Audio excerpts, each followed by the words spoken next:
Disclaimer: ang kwentong ito ay katang-isip lamang. Anumang pagkakatulad sa totoong buhay ay hindi sinasadya.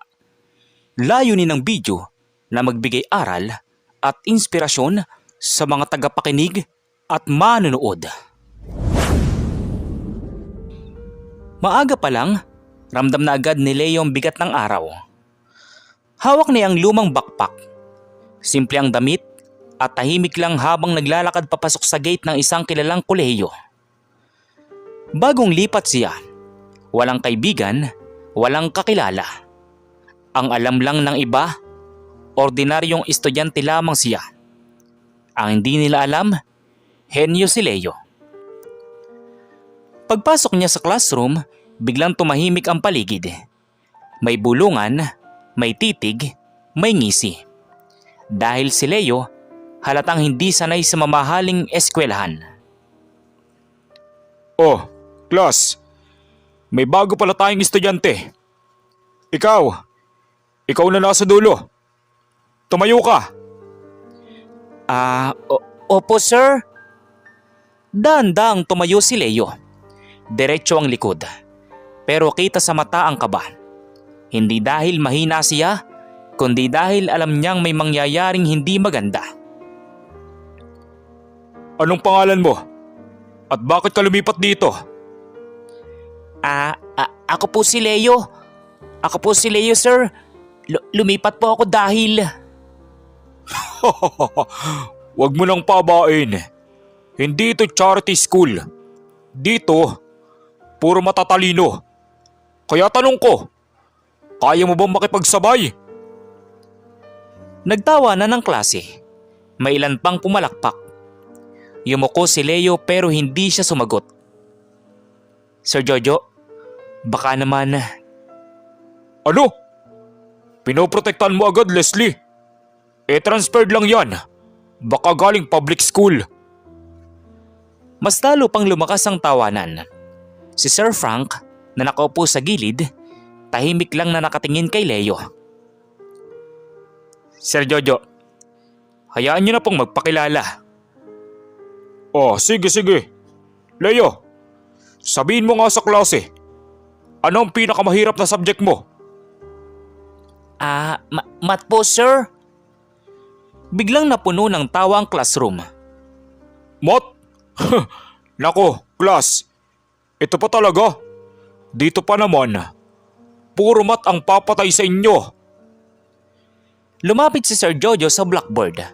Kumuha ng chalk. May isinulat siyang mahabang equation. Mga problemang pang-college level. Siya Leo.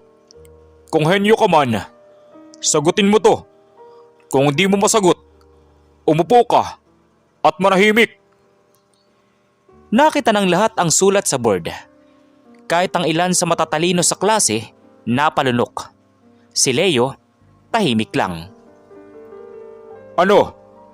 Natameme ka na? Ganyan talaga kapag napunta sa eskwelang ito. Hindi mo kaya. Dahan-dahang humakbang si Leo papunta sa blackboard. Opo sir, susubukan ko po. Natahimik ang klase. Hindi dahil naniniwala sila, kundi dahil gusto lang nilang makita si Leo na mapahiya. Parang kampante siya, sabi ni Sir Leslie. Kinuha ni Leo ang chalk. Hindi nanginginig ang kamay niya. Sinimulan niyang isulat ang solusyon. Mabilis pero malinaw. Hakbang-hakbang. 1 minuto, 2, 3. Uy, tama ba yan? Parang iba yung solusyon niya. Ang bilis niya. Bulong ng isa sa klase.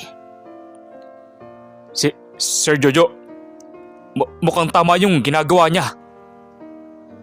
Tumigil si Leo. Bumitaw sa chalk. Tumabi. Tapos na po sir. Lumapit si Sir Jojo sa board. Tinitigan ang sulat. Una, nakangisi. Pangalawa, napakunot noo. Pangatlo, nanahimik na siya. Isa-isang sinuri ni Sir Jojo ang solusyon. Walang mali, walang sablay, mas maiksi pa sa inaasahan. Correct lahat! Sabi ni Sir Frank. Biglang nanahimik ang klase. Walang tawa, walang yabang. Si Leo bumalik sa upuan niya na parang walang nangyari. Tsamba lang yan! Isang tanong lang yan, di ba? Ngumiti si Leo, bahagya. Opo sir, kung gusto niyo po, pwede pa. Doon nagsimula ang pagbabago ng tingin ng lahat kay Leo. Pero hindi pa iyon ang tunay na laban. Dahil ang hindi nila alam, sinisimulan pa lang ni Leo ang tunay niyang pagpapakita. At sa susunod na araw, isang mas matinding pagsubok ang ihahanda ng mga propesor. Isang planong lalagpas na sa simpleng math problem. Kinabukasan, mas maaga pa sa dati. Pumunta si Leo sa classroom.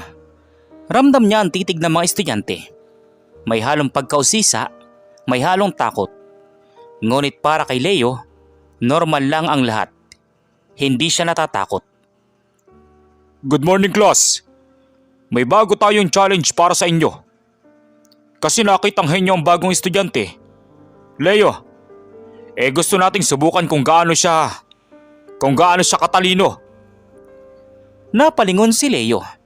Hindi siya nagpakita ng kaba. Tahimik lang, nakatingin sa board. Si Sir Leslie at Sir Frank tahimik na nanonood. Oh, Leo, ready ka na ba? Huwag kang maiya ha. Malaking problema ito. Opo sir, subukan ko po. Lumapit si Sir Jojo sa kanyang laptop. Pinakita ang malaking spreadsheet, full ng formulas at graphs. Yan ang ating test. Kailangan mo isolve. In 30 minutes. Kung di mo kaya, umupo ka na lang at manahimik. Grabe, ang hirap nito. Pwede ba yan sa normal na tao? Leo, kaya mo ba yan talaga? Bulungan na may halong excitement na mga kaklase. Opo sir, susubukan ko po. Umupo si Leo sa harap ng computer. Kinuha ang mouse at keyboard. Tahimik lang ang paligid. Bawat estudyante nakatingin sa kanya. Kahit si Sir Jojo, napansin ang bilis ng kanyang mga kamay. Wow, parang mabilis siya.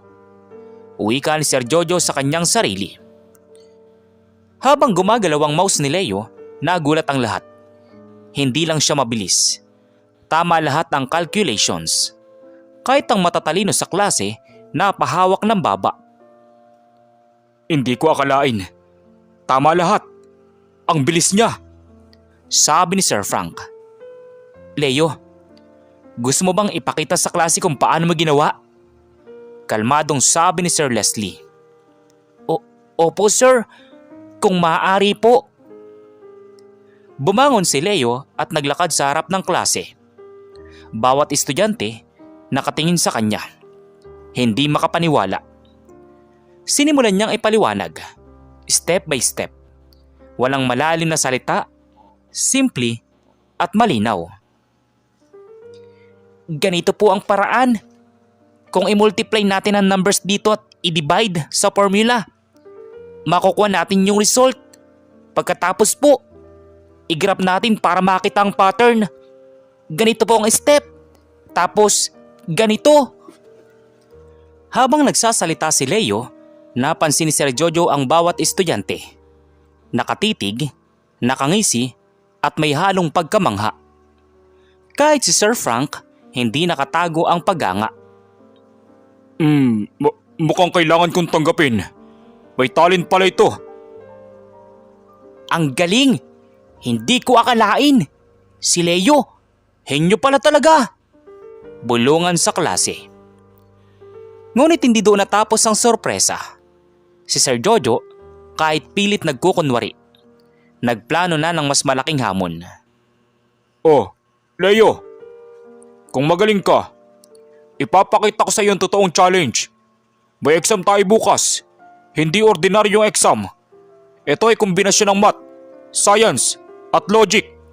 Kung hindi mo kaya, malalaman ng lahat na ordinaryo ka lang. Tahimik si Leo. Ngunit sa loob niya, alam niyang kaya niya. Hindi siya nagpanik. Hindi din siya nagduda. Opo sir, handa po ako.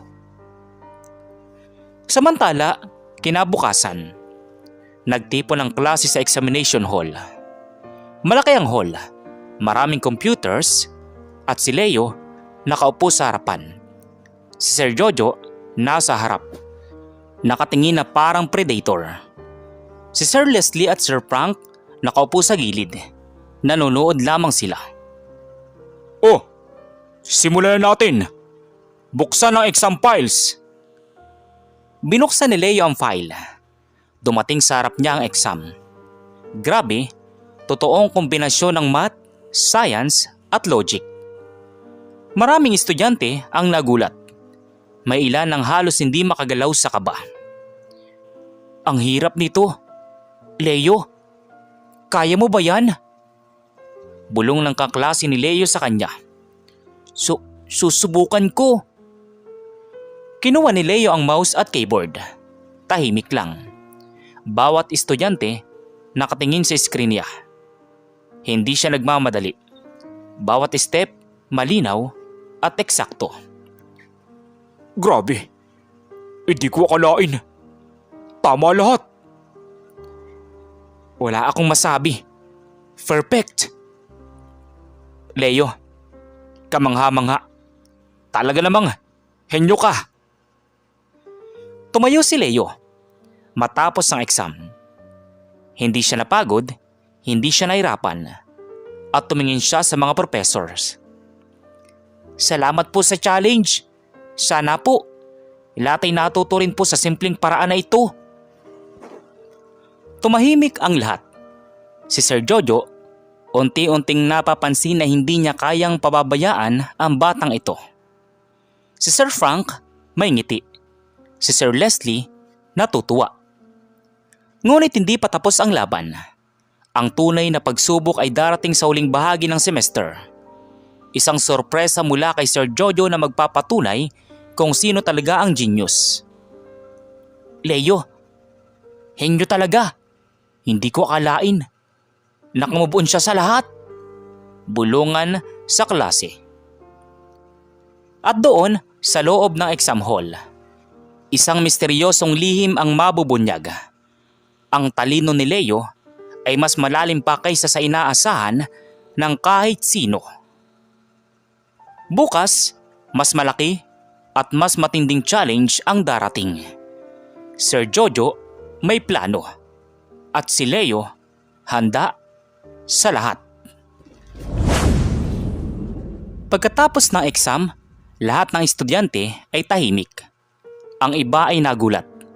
Ang iba ay hindi makapaniwala. Si Leo tahimik. Parang walang nararamdaman. Ngunit sa loob, alam niya. May mas malaki pang darating. Leo, ang galing mo nga. Pero teka, hindi pa yun sapat. May nakahanda pa akong sorpresa. Exam sa lab bukas. Hands on. Tingnan natin kung kaya mo rin. Napatingin si Leo sa board. Hands-on experiment sa physics at chemistry. Ang iba sa klase nagmambol. Leo, kaya mo ba yan? Grabe, challenge na naman. Leo, kahit mahirap, sigurado kong kaya mo, sabi ni Sir Leslie. Leo, makikita natin ang talino mo sa totoong application. Malamig na sabi naman ni Sir Frank. Kinabukasan, pumasok sa lab ang klase. Malaki ang laboratory. May mga kagamitan, test tubes, computers, at mga chemical solution. Si Leo tahimik lang. Umupo sa kanyang table. Oh, simulan na natin. Hands-on experiment ito. Kung di mo kaya, malalaman ng lahat ang limit mo, Leo. Binigyan ng instruction si Leo. Gawin mong experiment na ito. Kailangan maging tama at mabilis. Kung mali, hindi ka lang mapapahiya. Pati ang ibang estudyante, maapektuhan. Grabe, ang daming pressure. Kaya mo ba yan, Leo? Parang horror movie lang sabi ng kanyang kaklase. Opo sir, susubukan ko po. Kakayanin ko po. Kinuha ni Leo ang test tubes at mga chemicals. Tahimik lang. Bawat takbang, eksakto. Bawat measurement, tama. Bawat reaksyon, kontrolado. Wait. Parang tama lahat. Pero parang mabilis siya masyado. Sabi ni Sir Jojo sa kanyang sarili. Biglang may nangyari. Isang reaksyon ang hindi inaasahan. May usok. May bahagyang tunog na parang maliit na pagsabog. Ang iba sa klase, napalunok sa gulat. Uy! Ano yun? Leo, okay ka lang ba? Ang galing pala niya. Kahit may ganitong problem. Sabi ng kanyang mga kaklase. Opo sir. Kontrolado po iyon. Normal lang po. Si Sir Jojo biglang napahinto. Hindi niya inaasahan na kahit may aberya, alam ni Leo kung paano ayusin. Si Leo dahan-dahang inayos ang equipment at kinontrol ang reaksyon. Leo, perfect! Talagang di mo basta-basta inahayaang sumablay. Sabing paghanga ni Sir Frank. Leo, grabe, nakakamangha ka talaga. May ngiting sabi ni Sir Leslie. Habang nag-experiment, napansin ni Leo yung isang maliit na error sa formula na binigay ni Sir Jojo. Hindi ito mali, pero pwedeng maging komplikado sa uli. Opo sir, may pwedeng mas pagandahin dito. Kung papayagan po ninyo, gagawin ko. Sige, subukan mo. Gulat na sabi ni Sir Jojo. Sa loob ng 5 minuto, inayos ni Leo ang formula. Resulta, mas mabilis, mas malinis ang reaksyon, at mas ligtas. Ang lahat, nagulat. Grabe, Leo, ang galing mo talaga. Parang eksperto na siya. Kaya pala nila sinasabi na henyo siya. Bulungan ng kanyang mga kaklase. Hindi ko akalain. Tama lahat. Parang wala siyang pagkukulang. Sabi ni Sir Jojo. Biglang tinignan ni Sir Jojo ang listahan ng grades. Si Leo, walang mali. Walang delay. Walang aberya. Leo, mukhang kailangan ko talagang tanggapin na henyo ka talaga. Ngunit hindi lang iyon. May isang estudyante na tahimik lang. Si Carla. Nakatingin sa board habang ginagawa ni Leo ang experiment. Biglang napansin niya. May malalim na pattern sa style ni Leo. Wow! Hindi lang siya inyo sa math at science. Parang lahat ng steps, may logic na pang genius talaga. Excited na sabi ng kanyang kaklase na si Carla. Si Sir Jojo, bagamat natutuwa, may lihim pa ring plano. Leo, next week, project sa engineering at robotics. Kung hindi mo kaya, makikita ng lahat kung hanggang saan lang ang talino mo. Opo sir, handa po ako. Doon, habang nagtatapos ang araw, napansin ni Leo ang maliit na notebook ni Sir Jojo sa tabi. May nakasulat. Hindi ko hahayaang mapag-iwanan ako ng isang bata. Susubukan ko ang lahat ng paraan para mapahiya siya. Nakasulat sa notebook ni Sir Jojo. Si Leo napangiti lang. Alam niya. Kahit may lihim na plano si Sir Jojo, handa siya sa lahat. At sa huling bahagi ng part 3, isang bagong estudyante ang lilitaw sa susunod na linggo. Hindi ordinaryo, mas matalino pa sa inaasahan. At sa puntong iyon, hindi lang si Leo ang susubok sa kakayahan, kundi pati ang buong klase, at lalo na si Sir Jojo. Isang linggong lumipas mula sa lab experiment. Si Leo tahimik lang. Pero lagi sa isip niya ang susunod na challenge. Si Sir Jojo patuloy na nagbabantay. Pilit nag-iisip ng paraan para mapahiya ang batang henyo. Ngunit may bago. Isang estudyante ang lilitaw na magbabago ng lahat. Class, may bagong transfer din tayo. Magaling daw sa mata technology. Tingnan natin kung sinong mas mabilis at mas matalino. Ha? Hindi pala si Leo lang ang henyo. Excited na ako. Wow! Challenge na naman talaga yan. Bulungan ng mga estudyante. Pagpasok ng bagong estudyante, lahat tumigil sa paghinga. Si Alex, 17 years old. Matangkad, may confident, kumuha ng upuan sa harap, katabi ni Leo. O Leo, Alex, handa na ba kayo? Ito na ang ultimate test. Group project sa robotics at programming. Kung hindi nyo kayang tapusin sa loob ng 2 araw, mahirapan ang klase at malalaman ng lahat ang limit ninyo.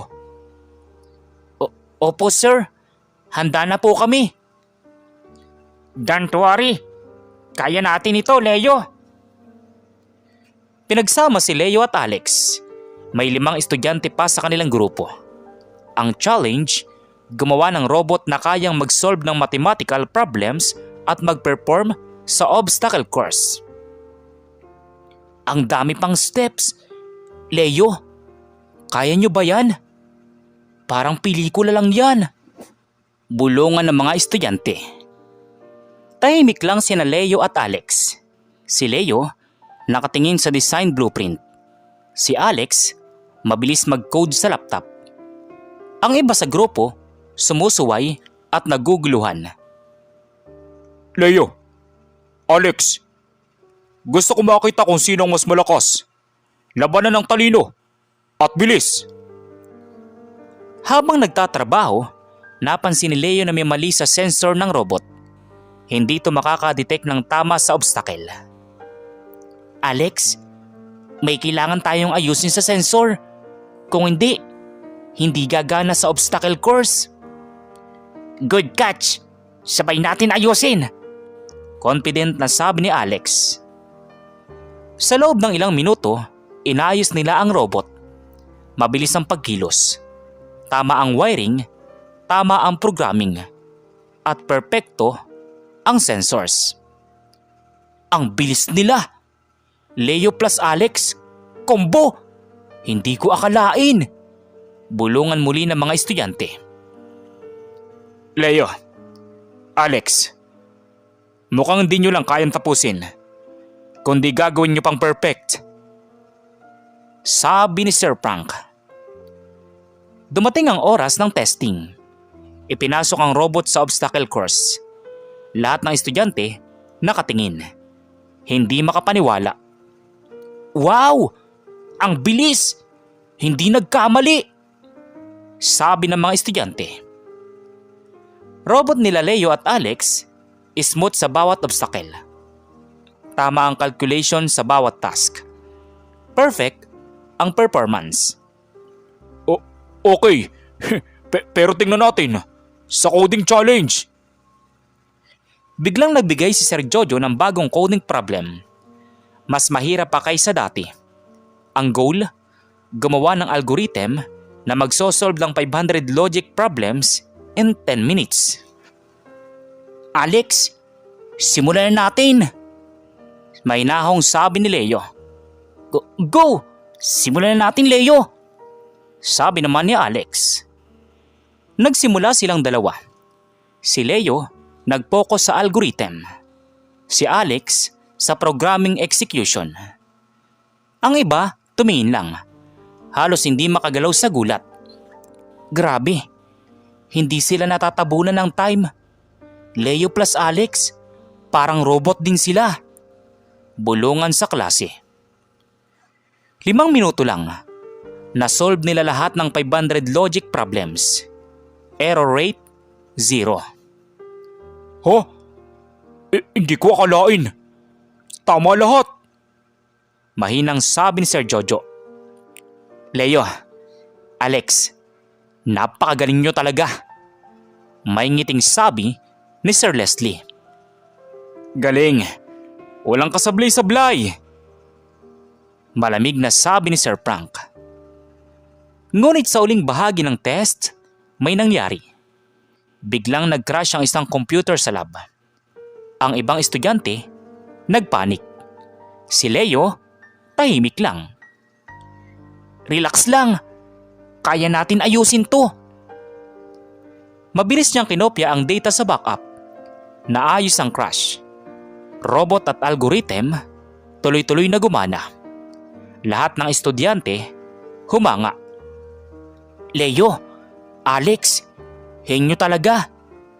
Hindi ako makapaniwala. Parang pelikula lang ginawa nila. Muling bulungan sa klase. Leo, Alex, mukhang kailangan kong tanggapin. Talino nyo. Mas malakas sa akala ko. At sa uling bahagi ng kwento, biglang may lumapit sa kanila sa lab. Isang misteryosong estudyante. Mas matalino pa kaysa kay Alex. Ngumiti siya at nagpakilala. Hi, ako si Maya. Nakarinig ako tungkol sa inyo. Pwede ba akong sumali sa challenge? Si Leo, Alex at lahat ng klase hindi makapaniwala. Sa susunod na part ng kwento, 3 henyo na ang magsasama-sama sa iisang team. Ang laban ng talino, logic at bilis. Mas magiging matindi. Si Sir Jojo may bagong plano para subukan ang 3 henyo. Sa wakas, dumating ang araw ng Ultimate Challenge. Si Leo, Alex at Maya. 3 henyo sa iisang grupo. Si Sir Jojo nakatayo sa harap. May malakas na tingin. Handang subukan ang kakayahan nila. 3 henyo. Ultimate test ngayon. Kailangan niyong gumawa ng robot na kayang mag-solve ng lahat ng logic, math, at science problem sa loob ng 15 minutes.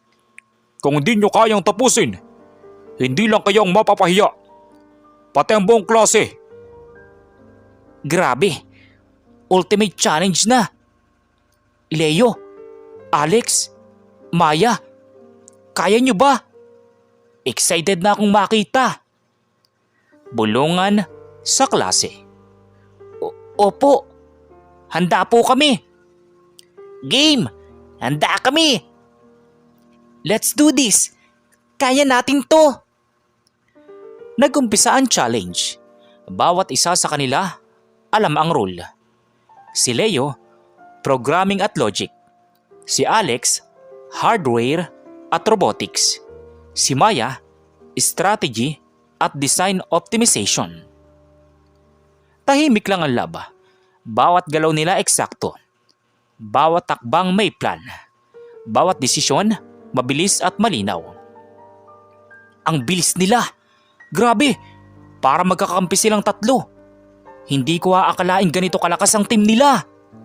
Bulungan muli sa klase. Tingnan natin kung hanggang saan ang talino nila. Sabi ni Sir Jojo. Ngunit hindi pa tapos ang laban. Biglang nag-crash ang isa sa mga computers ng lab. Ang ibang estudyante nagpanik. Ngunit hindi sina Leo, Alex at Maya. Relax lang. Kaya natin ayusin ito. Mabilis nilang ginamit ang backup. Naayos ang crash. Patuloy ang robot sa task. Wala silang sablay. Parang magic. Leo plus Alex plus Maya. Ultimate team. Lumapit si Sir Jojo. Napansin niya, kahit pinaghandaan niya ng trick si Leo, hindi matalo ang teamwork nila. Leo, Alex, Maya, hindi ko akalain. Perfect ang teamwork nyo. Hindi ko mapigilan. Kailangan kong tanggapin. Ngunit may twist. Si Maya may lihim. Hindi lang siya basta henyo. Nakatanggap siya ng scholarship sa ibang bansa. Ang challenge na ito para sa kanya. Test kung kaya niya makipagsabayan sa mga henyo bago lumipad. Leo, Alex, gusto ko lang ipakita na kahit bago sa lugar, kaya nating magtagumpay. Hindi mo kailangang ipakita. Basta magtulungan tayo. Tapos natin ito. Tama. Teamwork ang pinakamahalaga. Sa loob ng 15 minutes, nasolve nila ang lahat ng problem. Robot, functioning perfectly. Coding, walang error. Strategy, flawless. Ang galing! Wala silang sablay! Ultimate Henyo Team! Sigawan sa klase. Leo, Alex, Maya, kailangan kong aminin. Hindi ko kayang pababayaan. Hindi lang kayo basta inyo. Kayong best team sa buong klase. Biglang napatingin si Sir Jojo sa kanyang mga notes. Na-realize niya, hindi niya kayang mapahiya si Leo. Hindi niya kayang itakda ang limit sa henyo na ito. Ang klase, tahimik. Lahat nakatingin sa team. Ang respect nila kay Leo, Alex at Maya dumami. Ang tawa, bulungan at pangungutya ay nawala. Salamat po sir. Sana po natutunan nyo rin. Hindi lahat ng bata ay madaling mapahiya. Oo Leo, tama ka. Talino at determinasyon. Hindi pwedeng maliitin. At doon, sa lab, natapos ang huling challenge. Hindi lang si Leo ang nanalo, kundi lahat ng nakasaksi. Natutunan ang leksyon. Si Sir Jojo, natutunan, huwag maliitin ang isang batang henyo. Si Leo, natutunan, ang talino ay mas malakas kapag ginagamit sa teamwork. Leo, Alex, Maya, wow! Ultimate Henyo Team talaga kayo. Hindi ko makakalimutan ito, sabi ng isa nilang kaklase. Doon natapos ang kwento. Si Leo hindi lang basta transferred student. Siya ay henyo na may puso at disiplina. Si Alex at Maya, katuwang niya sa tagumpay. At si Sir Jojo, natutunan ang pinakamahalagang aral. Huwag maliitin ang kakayahan ng bata. Sa huling araw ng semester, nag-celebrate ang klase. Si Leo, Alex at Maya. Pinagbigyan ng recognition. Ngunit sa puso ni Leo, alam niya, hindi ito ang katapusan. Marami pang challenge sa buhay. At handa siyang harapin lahat ng iyon bilang henyo at bilang mabuting tao. Ang kwento ni Leo ay puno ng leksyon para sa lahat. Una sa lahat, ipinapakita nito na hindi dapat maliitin ang isang tao base sa kanyang itsura, pinanggalingan o edad. Bagamat siya ay transferred student at tahimik lamang sa umpisa, ipinakita ni Leo ang kanyang talino at determinasyon sa bawat hamon na ibinibigay ng mga propesor. Ang kanyang kakayahan ay hindi agad nakikita ng iba. Ngunit sa pamamagitan ng tiyaga at focus, nakilala ang tunay niyang galing. Ito ay paalala sa atin na ang bawat tao ay may natatanging kakayahan na dapat bigyan ng pagkakataon. Pangalawa, mahalaga ang determinasyon at pagsusumikap.